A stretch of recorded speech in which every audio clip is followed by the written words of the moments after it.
Hey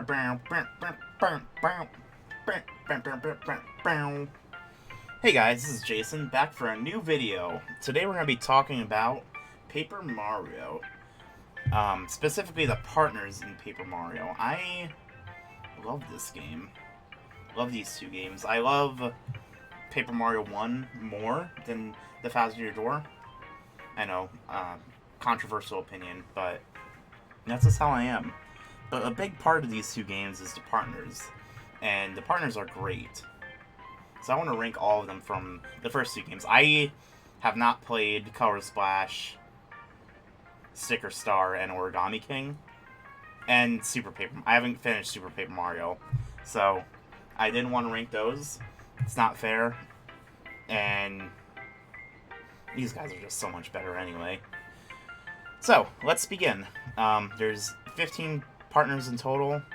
8 in Paper Mario 1 and 7 in The Thousand Year Door. We're going to do kind of like a back-to-back kind of thing. So we're going to start with Paper Mario, go to Thousand Year Door, and then go back and so on and so forth. Starting off with the first partner in Paper Mario 1 is Goombario. Goombario gets bitches. That's all I'm going to say. First off, he's a child, and he's going on this big adventure to help Mario.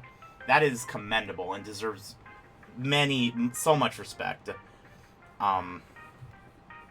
He is the champion of Goomba Village. He defeats the Goomba King and the Red and Blue Goomba and earns their respect in a letter later on, which is really cool. And yeah, Goombario is an OG, and he's very good. He's like very underrated, and I feel like in general in battle and both in personality. He has some good witty remarks, which I think are cool, and in battle he gets the charge ability, which is really good, because if you combine that with multi-bonk, he can do a bunch of damage to a lot of enemies. So yeah, he's very similar to Mario in moveset too, which is neat.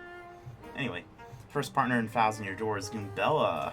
Goombella's cool, but she's not as cool as Goombario, so she goes in A tier.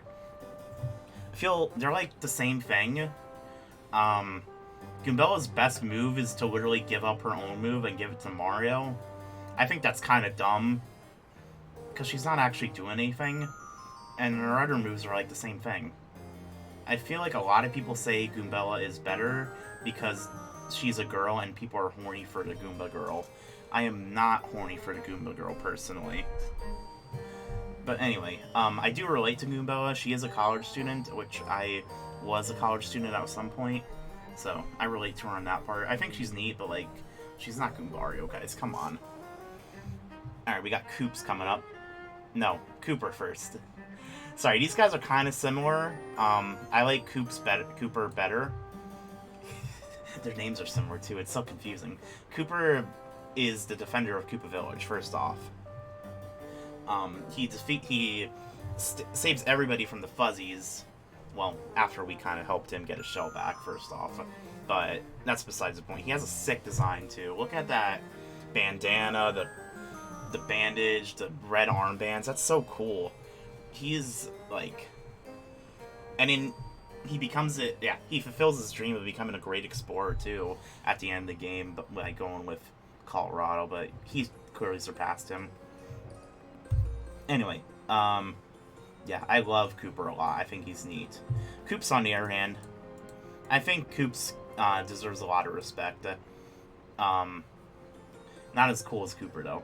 So, Koops' dad kind of disappeared for 10 years. He's presumed dead in Hooktail from fighting Hooktail. And Koops, we don't see a mom, so like he's kind of like the man of the house. He looks like a bum, probably because he works so many jobs just to like be able to afford rent and stuff. And for that, Koops deserves some respect. So yeah, I'll put him in S tier reluctantly, but yeah, Koops is pretty cool.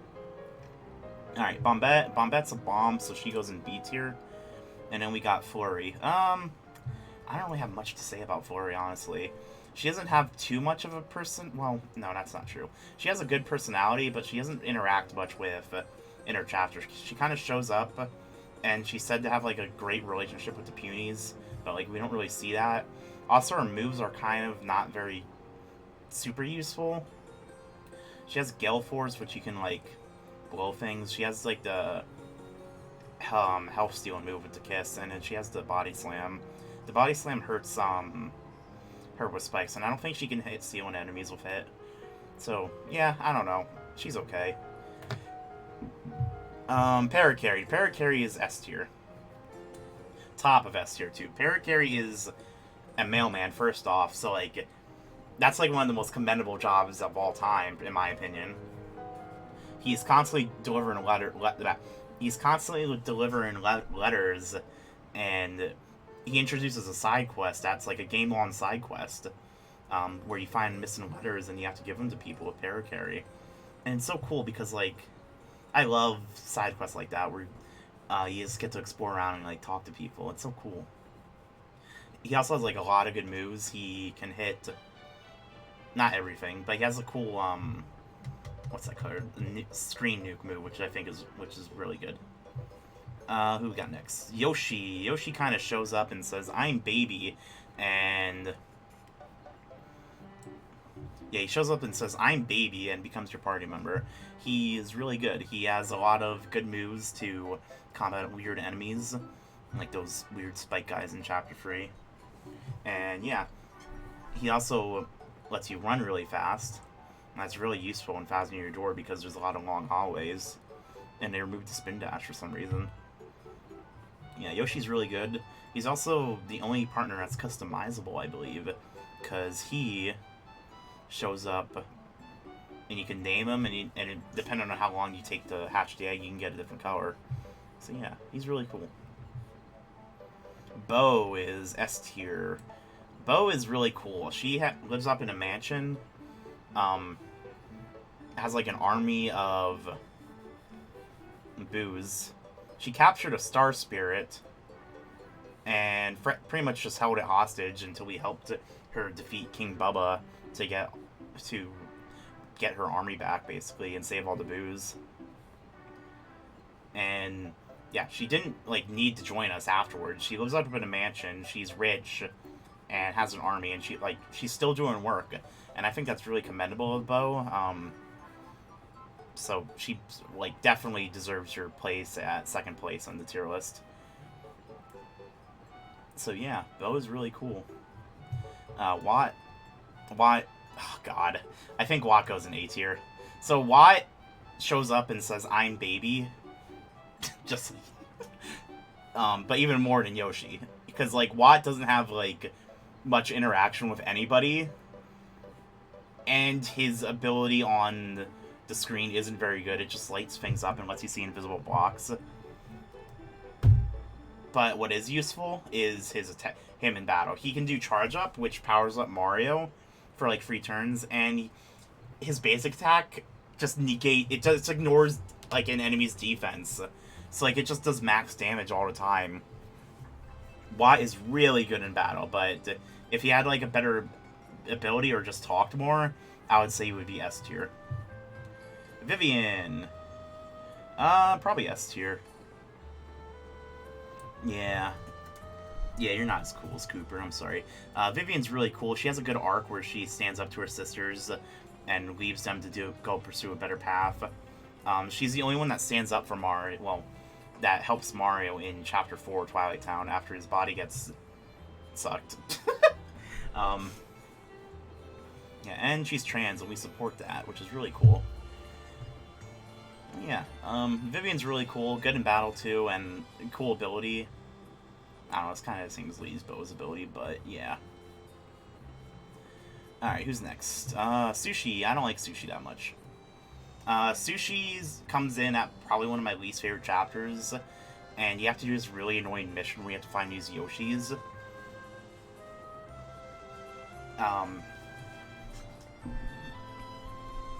I felt like that part of the game was just really slow and dragged on for a bit longer than it should have. If it was like 3 Yoshis instead of 5, I think it would have been better. Sushi's not my ideal partner in battle.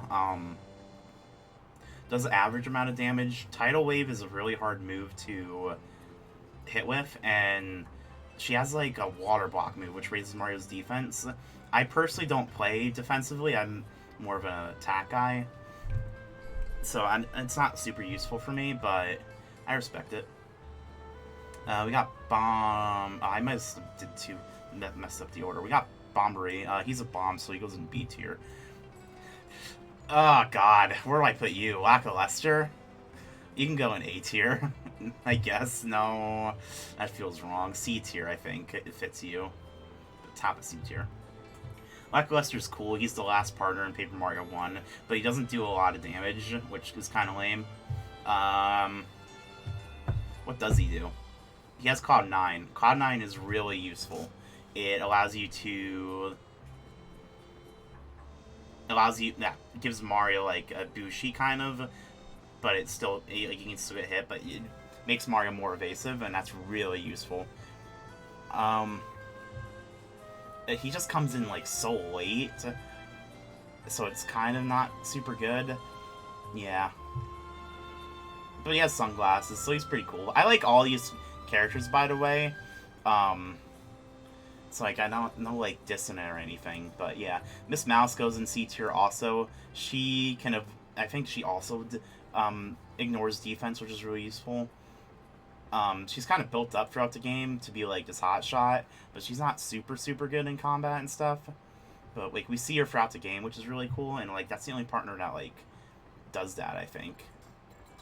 Except for Parakarry, kind of. Yeah, anyway. That's all I really have for this list. Thank you guys for watching. Maybe I'll make more Paper Mario videos in the future about something. I don't know, man. Anyway, take care. Bye.